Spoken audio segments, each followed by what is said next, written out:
Much of the trade between the U.S. and Asia goes through the West Coast ports, and all that economic activity could take a big hit if a deal isn't reached soon between dock workers and management.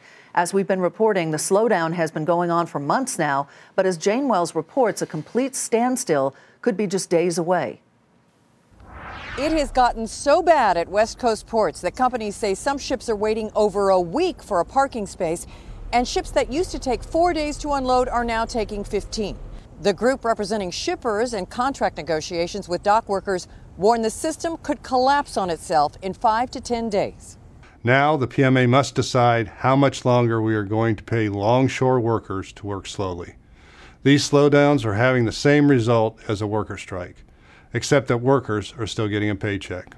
In a rare move, the Pacific Maritime Association, or PMA, has gone public with the contract it is offering dock workers after 9 months of negotiations. The PMA says the average dock worker on the West Coast earns $147,000 a year, and raises over the next 5 years will boost that pay to $160,000.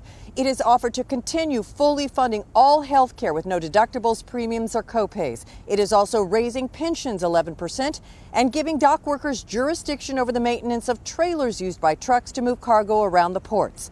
Apparently, this has not been enough. The PMA has concluded that the latest offer is as far as we can go at this point. The union, however, says both sides are extremely close to a resolution, and to shut the ports down now would be reckless and irresponsible. In the meantime, companies like Honda and Subaru are reportedly paying more to fly in auto parts. And in the U.S., hog farmers say the bottleneck here is hurting their pork exports to Asia.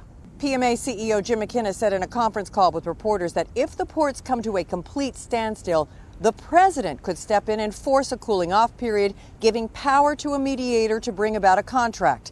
But as the shutdown in 2002 proved, it can take months, maybe longer, to recover. And this time there is more competition coming with the widening of the Panama Canal.